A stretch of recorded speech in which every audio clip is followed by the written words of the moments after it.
The church was full of people that morning, though my mind was far from the walls that held them. I had walked into St. Nicholas Parish not only as a father but also as a man who had spent years building a career that taught me the importance of discipline, precision, and truth. By profession, I was a compliance manager for an international logistics company, a role that required me to track shipments worth millions, reconcile regulatory gaps across borders, and ensure that no discrepancy, however small, slipped through. People called me meticulous, sometimes even severe, but it was that same attention to detail that had carried me to where I stood in life. My team trusted me to keep the company safe, to notice patterns others overlooked, to catch what others ignored. That morning, though, I wasn't in a boardroom or in front of a spreadsheet filled with shipping codes. I was holding my infant son, wrapped in soft white cloth, preparing to hand him over to Father Daniel for baptism. The congregation whispered in warm anticipation, cousins balancing phones discreetly for photos, my wife smiling despite the fatigue of sleepless nights. Candles flickered as the choir's voices rose and fell. I should have been relaxed, but my chest carried the faint, persistent unease I felt at work whenever numbers didn't add up. The priest spoke in his steady baritone, but I noticed something. His hands trembled slightly as he reached for the silver vessel of holy water. He cleared his throat twice, almost stalling. When he took my son in his arms, I saw him glance at the child's shoulder with a pause too long to be ordinary. A shadow passed across his face. For a man known for composure, it was the kind of detail that demanded attention. I leaned forward, telling myself it was nothing. Yet a sliver of doubt slid into my mind. The ceremony had just begun, but already I felt as if something unspoken hovered in the air, waiting to fracture the day. Father Daniel's voice faltered mid-prayer, a crack slicing through the silence of the nave. His hand, wet with holy water, hovered above my son's forehead, but he did not complete the blessing. His eyes darted to the deacon, who stepped closer, his expression rigid. Then, in a tone that carried both hesitation and authority, Father Daniel whispered, This child bears a mark that doesn't belong here." The congregation stiffened. Murmurs spread across the pews like fire through dry grass. My wife's face drained of color. Her fingers clutched the fabric of her dress until her knuckles whitened. I felt my body tighten with instinctive defense, though I did not yet understand what I was defending against. I looked at my son, perfectly calm in the priest's arms, his small chest rising with steady breaths. On his shoulder blade, faint but visible beneath the white fabric, was a dark birthmark. To me, it had always been just that, a mark. But to Father Daniel, it was something more. The priest cleared his throat, lowering his voice, but everyone still heard. There are certain symbols that do not belong in this sacrament. This shape, this alignment, it should not appear on a newborn. His hand shook as he made the sign of the cross, almost as though to protect himself. The words pierced deeper than I expected. A shape? An alignment? I wanted to laugh at the absurdity, but the sharpness in his tone froze any humor in my throat. Whispers turned into stares. I felt them pressing into my back. Neighbors, colleagues, family friends, people who had come to celebrate now gazed at my child as if he carried a hidden curse. I forced my voice to stay calm. "It is a birthmark," I said firmly, my voice cutting through the noise. Nothing more. Father Daniel did not answer at once. He looked at me with eyes that carried both pity and alarm, then slowly handed my son back to me. "For now," he said, "we will continue privately. The public blessing cannot proceed." The room erupted in confusion. My wife gripped my arm, whispering through clenched teeth, "What are they doing? Why are they humiliating us?" I felt her shame and anger like it was my own. But more than that, I felt the familiar burn of betrayal. The same sensation I had felt years ago when a business partner had stolen my report and presented it as his own, only for the board to applaud him while I sat silent. That old scar of injustice reopened, now sharper because it was my child being questioned, not my work. The rest of the ceremony was cut short. Guests left with hesitant goodbyes, their smiles brittle, their eyes avoiding mine. Father Daniel pulled me aside before I left, lowering his voice so others would not hear. "That mark resembles an ancient symbol. I advise you to seek understanding, not dismissal." He looked at me as if urging me to accept a truth he had glimpsed but could not say aloud. I left the church with my son pressed against my chest, my wife silent beside me, my own thoughts spiraling into suspicion and anger. The following days were worse than the ceremony itself. Calls from relatives came, their voices cautious. Neighbors whispered in stairwells. Even at work I noticed sidelong glances from colleagues who had attended. The story had spread far quicker than I imagined. The cursed mark, some said. The priest refused the baptism, others whispered. I could not contain it. My son's first public moment had been turned into gossip, his name already carrying a shadow. I confronted Father Daniel directly a week later. His office smelled of incense and old wood, the crucifix looming above his desk. You undermined my family, I said, my voice low but controlled. You turned a ceremony into a spectacle. Why? His hands folded, his eyes heavy. Because I saw something I could not ignore. That mark, it is shaped like an inverted cross entwined with a circle. It has appeared in manuscripts, in old accounts tied to darker practices. I would not speak this in front of the people, but I had to stop. My fists tightened against the armrest. The compliance officer in me, the man trained to spot inconsistencies, to trace anomalies, awoke with force. He was telling me my son bore a symbol tied to something unholy, something corrupt. I wanted to reject it outright, but the detail he gave, the precision of the description, reminded me too much of how truth often hides in the smallest lines. That night, while my wife wept in the kitchen, I sat with documents spread before me. Photocopies, medical records, baptism certificates. I scanned every page, looking for logic where emotion screamed. My son's mark was real. Father Daniel's recognition of it was real.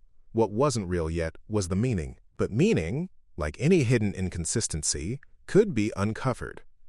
For the first time in years, I felt the cold steel of betrayal sharpen into something else, a challenge. They had turned my son into a symbol of fear.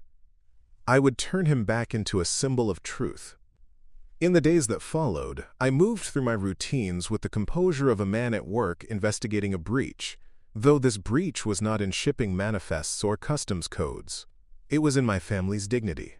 I could not allow my son to grow up under the shadow of whispers, his very name associated with superstition and fear. I had spent years carving a reputation in a field where trust and credibility were everything. Now those values were at stake in my own household. The first step was to document everything. I photographed the mark on my son's shoulder in clear daylight. From every angle, I compared it against medical references of common birthmarks, nevus patterns, and vascular irregularities. Then, reluctantly, I searched old religious texts and folklore archives online.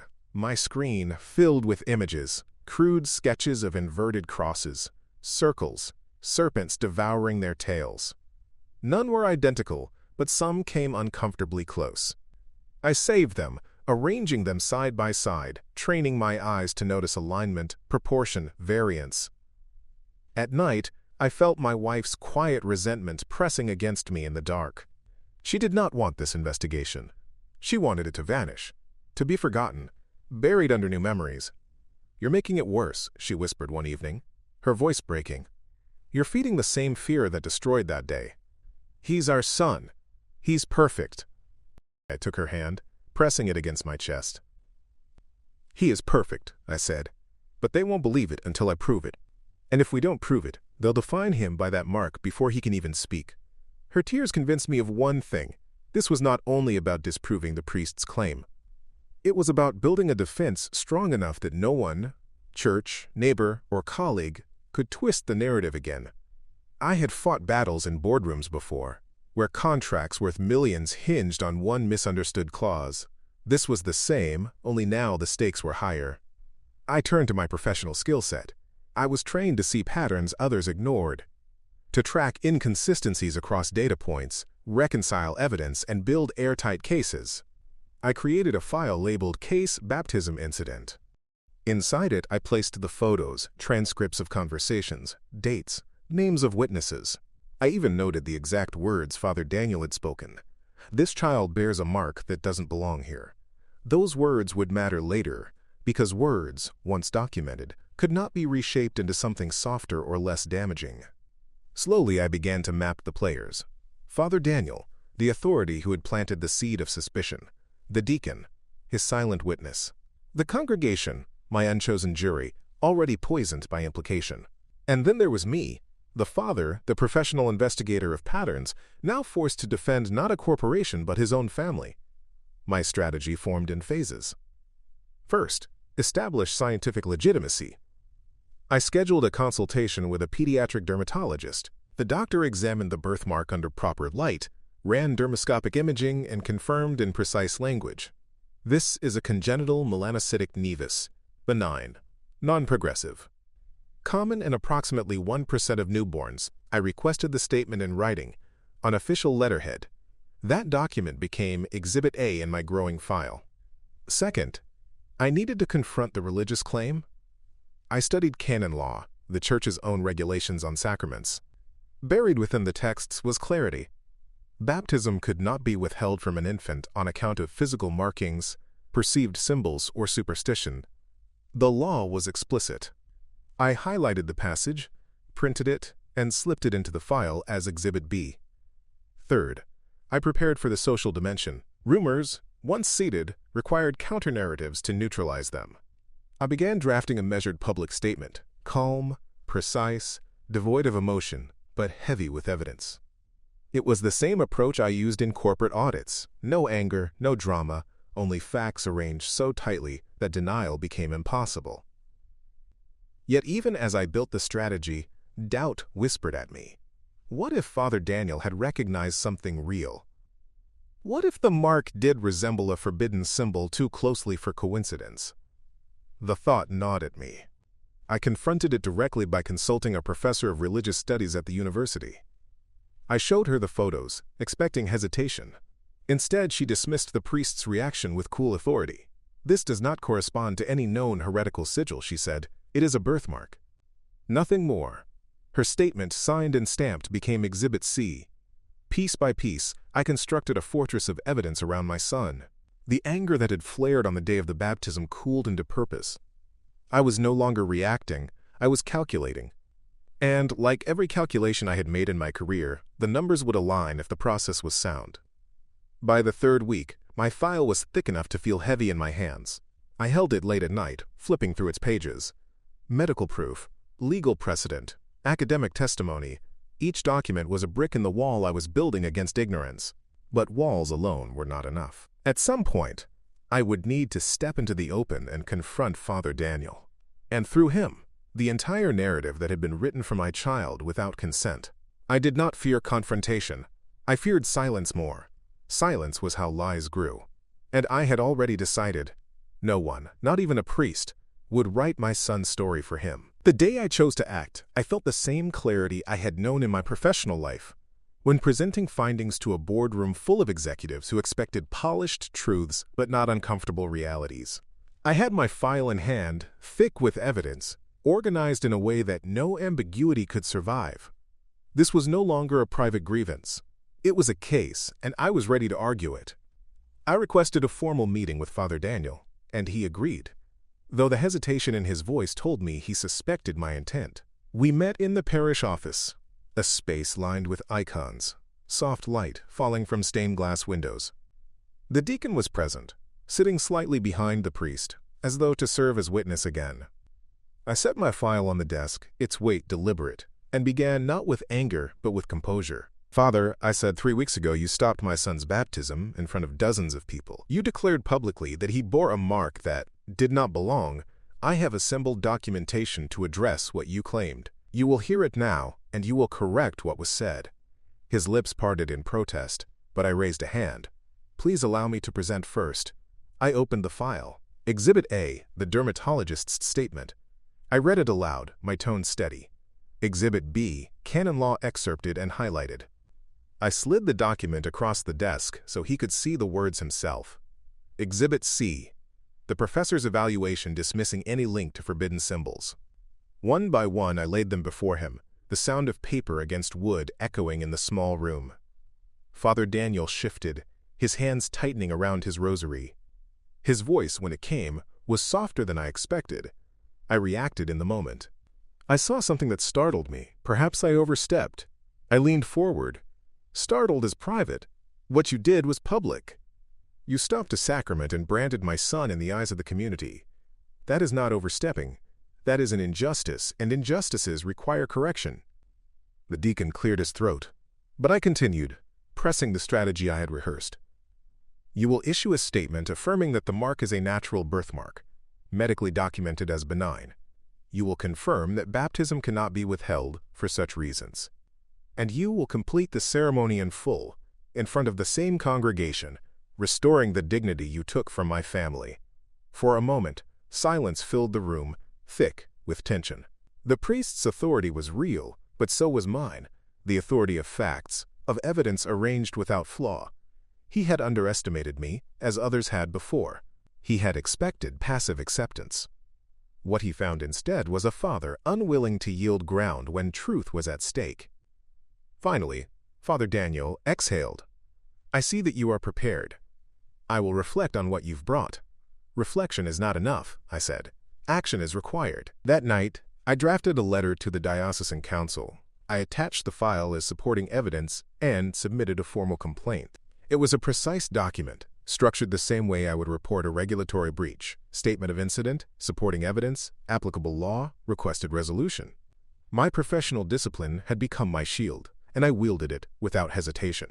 Within a week, I received a response. The council acknowledged the complaint and summoned Father Daniel for review. They also asked me to attend, bringing any additional witnesses. I contacted several relatives who had been present at the baptism. Their accounts were consistent. The priest had stopped mid-ceremony, declared the mark inappropriate, and refused to proceed publicly. I transcribed their statements, signed and dated. The hearing was held in a modest hall adjoining the cathedral. Wooden chairs, a long table, 3 council members seated in judgment. I felt no fear as I entered, only the familiar adrenaline of high-stakes negotiation. Father Daniel sat across from me, the deacon at his side, both somber. I placed my file on the table, sliding copies of exhibits to each council member. I spoke with the measured cadence of a professional who knew the power of restraint. I did not attack. I did not accuse. I laid out the sequence of events, supported by evidence, anchored by law. Each point landed with quiet force, leaving no space for contradiction. When I finished, silence lingered. Then one council member turned to Father Daniel. "Do you dispute this?" The priest's face was pale. "I do not dispute the events. I acknowledge that my reaction was premature and harmful. It was not yet victory, but it was the first fracture in the wall." I pressed no further. I knew the process would take its course. My role was to remain steady, to let the truth I had built stand on its own weight. That evening, as I walked home under the fading light, my son asleep against my shoulder, I felt the strange calm of a man who had stepped into fire and not been burned. I had executed the plan with precision. Now the outcome would depend not on noise or fear, but on the strength of evidence, my oldest ally. The council's deliberations stretched on for 2 weeks. Outwardly, I lived my routine, early mornings at the office, reviewing compliance reports, correcting discrepancies in customs paperwork. But beneath the rhythm of spreadsheets and signatures, my mind burned with anticipation. Every phone call from an unfamiliar number, every envelope slid across my desk, felt as though it might carry the judgment. My wife avoided the subject, pouring her energy into our son, but I saw the way her shoulders stiffened when neighbors greeted her with brittle politeness. Until the church spoke, the stigma lingered. When the letter finally arrived, the seal of the diocese pressed into red wax. My hands trembled as I broke it open. The language was formal, deliberate. After reviewing the testimony, evidence, and applicable canon law, the council concludes that baptism cannot be withheld on the basis of physical markings, and that public statements to the contrary are erroneous and damaging. The priest is instructed to offer public correction and to proceed with the sacrament in full. It was vindication written in black ink. I read it twice, then again aloud to my wife, whose tears this time were of relief rather than humiliation. For me, the victory was not only personal but professional in its clarity. The system had worked because I had treated it like a system, respecting procedure, evidence, and law, but paper alone would not erase memory. What mattered now was the ceremony itself. The church announced a second baptism, open to all who had attended the first. Word spread quickly. Some came out of curiosity, others out of loyalty, and some, I suspected, to see if the priest would humble himself. On the day of the ceremony, the nave was as crowded as before, but the air was different, charged, expectant, almost judicial. Father Daniel stood at the altar, his hands folded, his face drawn but steady. When he began, his voice carried not just ritual but contrition. 3 weeks ago, during the sacrament of baptism, I faltered. I allowed fear to cloud judgment, and I spoke words that wounded a child and his family. Today, I correct that error. This mark, he gestured toward my son, who rested in my arms, is a birthmark, nothing more. It carries no meaning beyond what God has placed naturally. Baptism is unconditional, and I affirm that truth before you all. A murmur rippled through the congregation, not of doubt, but of acknowledgement. For the first time, the weight pressing on my chest eased. Then Father Daniel reached for the silver vessel, dipped his fingers, and traced the water across my son's forehead. His voice, steadier than before, rang out, "I baptize you in the name of the Father, and of the Son, and of the Holy Spirit." The words fell like a seal breaking. Applause erupted. Not the polite clapping of tradition, but the genuine release of tension that had bound everyone since that first interrupted day. My wife gripped my hand, her knuckles tight, her smile unrestrained. I felt my throat constrict, though I refused to let tears fall before the crowd. Afterward, guests surrounded us. Some apologized, others offered congratulations. A neighbor who had spread rumors weeks before now pressed my hand, muttering, "You were right. I was wrong." I accepted the words with calm detachment, not gloating but recognizing the quiet justice in their reversal. The greatest moment, however, came when the council representative approached, a tall man in a gray suit, his expression measured. "Your documentation was thorough," he said quietly. "It reminded us that truth is not in fear, but in evidence. You've done your son a service greater than most fathers ever attempt." In that moment, I felt a surge of something larger than victory. It was not triumph over a priest, or a council, or gossiping neighbors. It was the reaffirmation of a principle I had lived by all my life, that honesty, discipline, and respect for truth could withstand even the most irrational storms. Walking out of the church that afternoon, sunlight flooding the stone steps, I held my son high against my chest. The same people who had once whispered now looked at him with admiration, their suspicion erased by the very institution that had seeded it. My wife walked beside me, her arm linked through mine, her voice steady as she whispered, "You did it." I shook my head.